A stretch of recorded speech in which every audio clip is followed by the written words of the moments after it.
बात राष्ट्रगान की है। अब हम आपको 1 मिनट का एक ऐसा वीडियो दिखाने जा रहे हैं जिसे देखकर एक भारतीय के तौर पर आपका सीना गर्व से चौड़ा हो जाएगा और उन लोगों को शर्म आएगी जिन्हें दुनिया में भारत की जैसे भय होती है ना। आप बिना किसी देरी के वीडियो देखिए, फिर हम अपनी बात को आगे बढ़ाएंगे।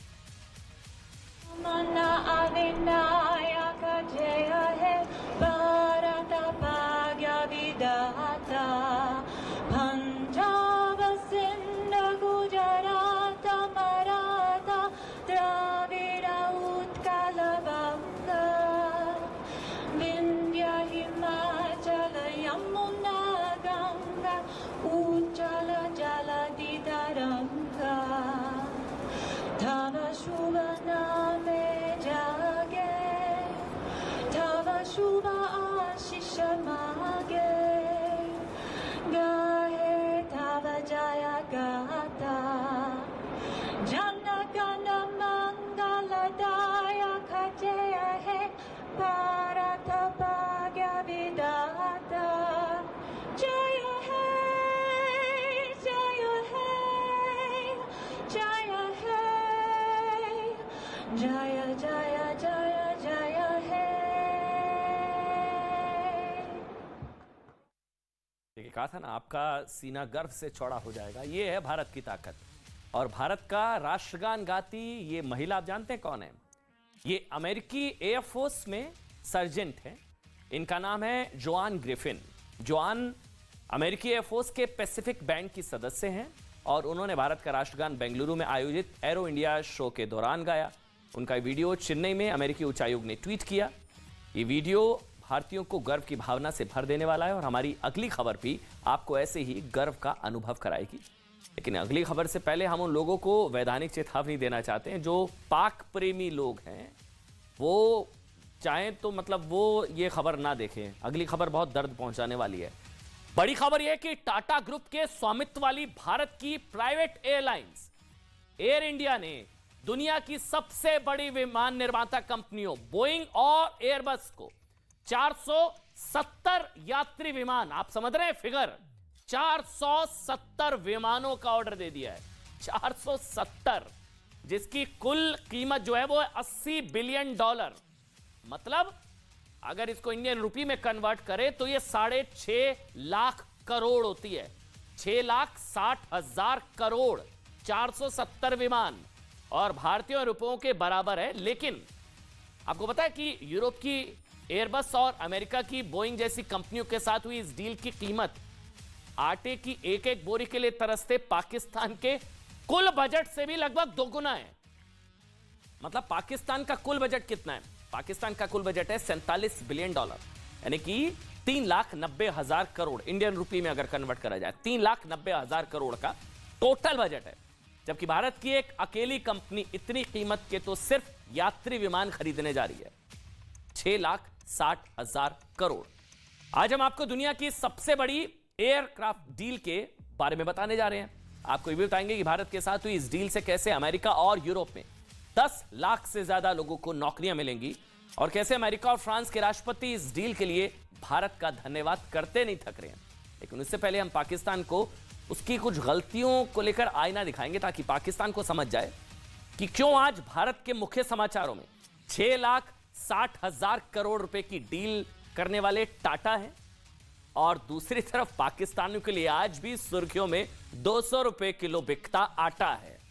ऐसा तब होता है ना जब किसी देश का निर्माण मजहब और कट्टरपंथ के आधार पर होता है। देखिए, ऐसा तब होता है जब देश नौकरियां पैदा करने के बजाय आतंकवादी पैदा करने लगे। ऐसा तब होता है जब एक देश के पास सेना नहीं बल्कि सेना के पास खुद का एक देश होता है, पाकिस्तान। और जब यह सब होता है ना तो 2 नेशन थ्योरी की पोल खुल जाती है। अब तक इतिहास की किताबों में आपने ये पढ़ा होगा, ये पढ़ते आए हैं कि भाई भारत के बंटवारे का आधार सर सैयद अहमद खान और अलामा इकबाल की 2 नेशन थ्योरी थी। मतलब ये आपने पढ़ा होगा। और इसी थ्योरी के आधार पर मोहम्मद अली जिन्ना ने मुसलमानों के लिए एक अलग देश की लड़ाई लड़ी और भारत के बंटवारे का साथ पाकिस्तान का जन्म हुआ।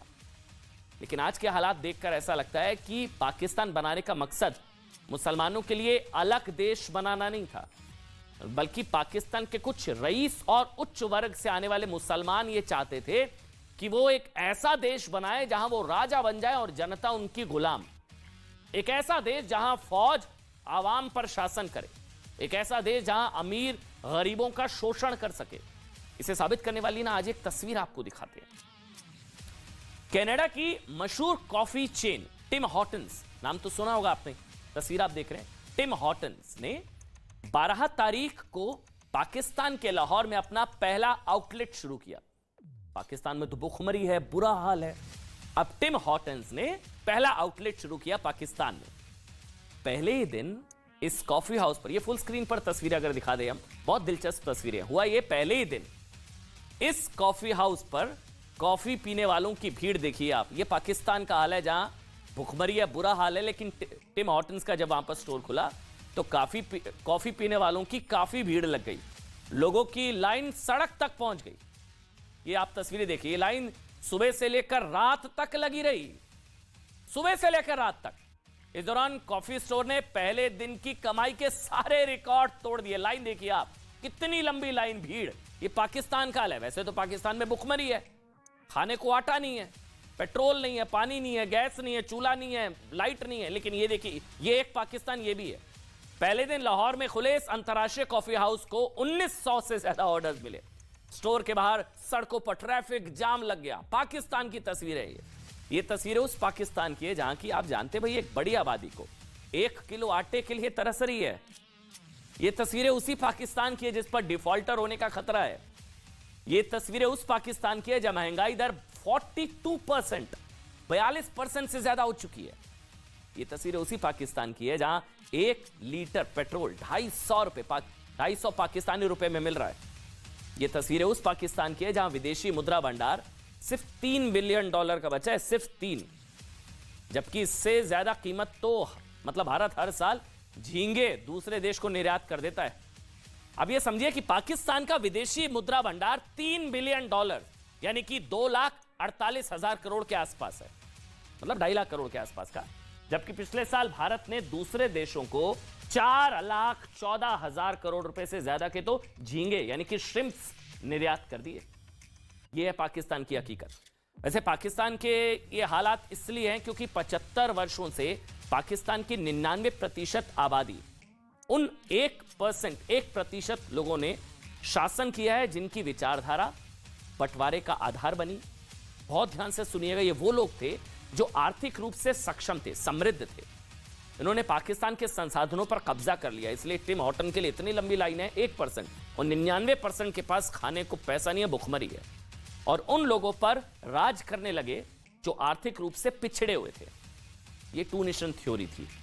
मतलब पाकिस्तान की सेना आज भी इन्हीं लोगों के हाथ में है। वो सेना जो एक देश की नहीं बल्कि जिसका अपना खुद का देश है।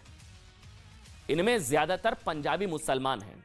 अब खबर यह है कि पाकिस्तान के ज्यादातर संसाधनों पर इन्हीं 1% लोगों का एकाधिकार है। इनमें पाकिस्तान के बड़े कारोबारी, जमींदार, आर्मी जनरल और राजनेता शामिल है। ये 1% वही जो टिम हॉर्टन्स के बाहर खड़े थे, और 99% जो आटे के लिए लड़ रहा है, 200 रुपए किलो आटा। इसलिए मतलब बहुत सारे लोग कहते हैं कि पाकिस्तान इस्लामिक रिपब्लिक नहीं बल्कि 1% रिपब्लिक बनकर रह गया है। 1%, क्योंकि इन 1% एलीट पाकिस्तानियों के पास सब कुछ है और बाकी 99% पाकिस्तान भूखे मरने की हालत में है। मतलब भूखमरी और महंगाई झेल रही है। ये 2 तरह के पाकिस्तान है। मतलब जो लोग कहते हैं ना कि वो 2 तरह के भारत से आते हैं, याद है आपको? उन्हें पाकिस्तान की तस्वीरें देखकर समझ आना चाहिए कि एक देश के 2 चेहरे कैसे होते हैं। इसका एक और उदाहरण देता हूं, मैं आपको समझाता हूं। देखिए, हमने आपको बताया कि पाकिस्तान के पास $3 बिलियन से भी कम का विदेशी मुद्रा भंडार बचा हुआ है। $3 बिलियन। इससे पाकिस्तान की सिर्फ 2 हफ्ते की जरूरतें पूरी हो सकती हैं। लेकिन टिम हॉर्टन्स के बारे में आपने लाइन देखी, लेकिन फैक्ट है कि इससे सिर्फ 2 हफ्ते की जरूरतें पूरी हो सकती हैं। लेकिन पिछले 6 महीने में आप जानकर हैरान हो जाएंगे जिस पाकिस्तान का बुरा हाल है, जिस पाकिस्तान के पास सिर्फ $3 बिलियन का विदेशी भंडार है, बुरा हाल है, IMF लोन नहीं दे रहा है, बुरा हाल है।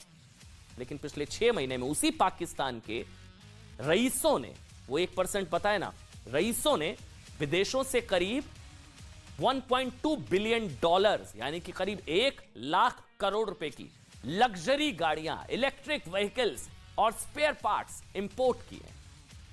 आपको भरोसा नहीं हो रहा होगा, ये फैक्ट है। 1 लाख करोड़ की इंपोर्टेड गाड़ियां पाकिस्तान में उन 1% ने रईस की, मतलब इंपोर्ट करी इन रईसों ने, जबकि आम पाकिस्तानी अपने लिए 2 वक्त की रोटी भी नहीं जुगाड़ कर पा रहा है। हालात ये है कि पिछले कुछ वर्षों से लाहौर जैसे शहरों में रहने वाले लोग जो गरीब आने जाने के लिए ऑटो रिक्शा, बस और टैक्सी की बजाय गधा गाड़ी का भी इस्तेमाल करने को मजबूर है, क्योंकि पेट्रोल डीजल से चलने वाला वाहन से ये सस्ता पड़ता है। ये हालत है पाकिस्तान की। 99% की, 1% की ऐश आपने देख ली। मतलब पाकिस्तान में सड़कों पर ही वाहनों की जगह गधे नहीं दौड़ रहे हैं, बल्कि तंगहाली से बचने के लिए पाकिस्तान चीन को बड़े पैमाने पर गधों का एक्सपोर्ट कर रहा है। हाँ, ये फैक्ट है, ताकि मतलब किसी तरह कुछ पैसे आ जाएं, क्योंकि पूरी दुनिया में, मतलब आपको पता होना चाहिए कि पूरी दुनिया में गधों की सबसे ज्यादा आबादी पाकिस्तान में ही है।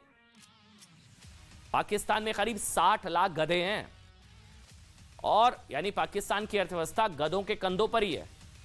लेकिन अब हम आपको दिखाते हैं कि 75 वर्षों में भारत कैसे पाकिस्तान से कोसों आगे निकल गया, इतना आगे कि आज अमेरिका और फ्रांस के राष्ट्रपति तक भारत को थैंक यू कह रहे हैं, धन्यवाद कर रहे हैं, क्योंकि भारत के एक फैसले से इन देशों में लाखों नौकरियां पैदा होंगी और मंदी से गुजरती दुनिया की अर्थव्यवस्था को बड़ा फायदा होगा। देखिए, जैसा कि हमने आपको शुरुआत में बताया था ना कि भारत की प्राइवेट एयरलाइंस, बहुत बड़ी खबर है, सुनिएगा ध्यान से, 470 विमान, 470, ये नंबर ही बहुत बड़ा है, छोटी मोटी खबर नहीं है। एयर इंडिया ने अमेरिका की बोइंग और यूरोप की एयरबस के साथ 470 विमानों की खरीद का सौदा कर लिया है। ये यात्री विमानों के मामले में इतिहास की सबसे बड़ी डील है। ये इससे पहले 2011 में अमेरिकन एयरलाइंस ने 460 यात्री विमानों की डील की थी, हमने इंडिया ने 470 की है। इस डील की कुल कीमत 80 से 85 बिलियन डॉलर, यानी कि 6.5-7 लाख करोड़ के बीच है। इसमें से 220 विमान अमेरिका की बोइंग कंपनी से खरीदे जाएंगे, जबकि 250 फ्रांस की एयरबस तैयार करेगी। इस डील से अकेले अमेरिका में 10 लाख लोगों को रोजगार मिलेगा। भारत की डील से अमेरिका को रोजगार मिलेगा। देखिए, समय का पहिया कैसे घूमता है, चक्र कैसे घूमता है। मतलब कोविड के बाद से उभरने की कोशिश कर रही ग्लोबल एविएशन इंडस्ट्री को नया जीवन मिलेगा, और भारत को उड्डयन के मामले में दुनिया की तीसरे सबसे बड़ी मार्केट बनने में मदद मिलेगी। भारत की नई उड़ान है, यह खबर आपको पता होनी चाहिए। अभी भी एविएशन के मामले में भारत दुनिया का सबसे तेजी से उभरता हुआ बाजार है। मतलब आप समझिए, इतनी बड़ी खबर है। ये उन लोगों को जवाब है जिनके निशाने पर भारत की अर्थव्यवस्था रहती है ना, और जो भविष्यवाणियां कर रहे हैं कि भारत की अर्थव्यवस्था का जहाज डूबने वाला है, जबकि सच यह है कि भारत की अर्थव्यवस्था अब दुनिया के भविष्य को तय कर रही है। अमेरिका और फ्रांस जैसे देश थैंक यू कह रहे हैं। अमेरिका कह रहे हैं कि इस डील से हमारे देश में नौकरियां आ रही हैं। इस डील का ऐलान भारत के प्रधानमंत्री नरेंद्र मोदी ने फ्रांस के राष्ट्रपति मैक्रों के साथ एक वीडियो कॉन्फ्रेंसिंग में किया, और इस दौरान अमेरिका के राष्ट्रपति जो बाइडेन से भी प्रधानमंत्री ने फोन पर बात की। ये डील आपको भारत की शानदार कूटनीति की नई उड़ान के बारे में भी बताती है, क्योंकि पूरी दुनिया में यात्री विमान बनाने वाली 2 ही मुख्य कंपनियां, 2, एक अमेरिका की बोइंग और दूसरी फ्रांस की एयरबस, जो यूरोप के अन्य देशों के साथ मिलकर यात्री विमानों का निर्माण करती है। भारत ने यूरोप और अमेरिका को लगभग बराबर की डील दी है, और विश्व पटल पर एक ऐसा गठबंधन तैयार कर दिया है जिसका तोड़ निकालना अमेरिका, फ्रांस, भारत, समझ रहे हैं आप, मतलब जिसका तोड़ निकालना भारत के दुश्मनों के बस की बात नहीं है। भारत की make in India, make for the world vision के तहत एरोस्पेस मैन्युफैक्चरिंग में अनेक नए अवसर खुल रहे हैं। ग्रीनफील्ड और ब्राउनफील्ड एयरपोर्ट्स के लिए ऑटोमेटिक रूप से 100% एफडीआई का प्रावधान रखा गया है। उसी तरह ground handling services, maintenance, repair and overhaul यानी एमआरओ में भी 100% एफडीआई की अनुमति दी गई है। भारत पूरे क्षेत्र के लिए एमआरओ का हब बन सकता है। अब देखिए, जिन देशों को इस डील से फायदा होगा उन्हीं में से एक देश है ब्रिटेन भी। ब्रिटेन के प्रधानमंत्री ऋषि सुनक ने भी इस डील पर खुशी जाहिर की, क्योंकि इस डील के बाद अमेरिका की तरह यूरोप और ब्रिटेन में भी हजारों लाखों लोगों के लिए नौकरियों के अवसर पैदा होंगे।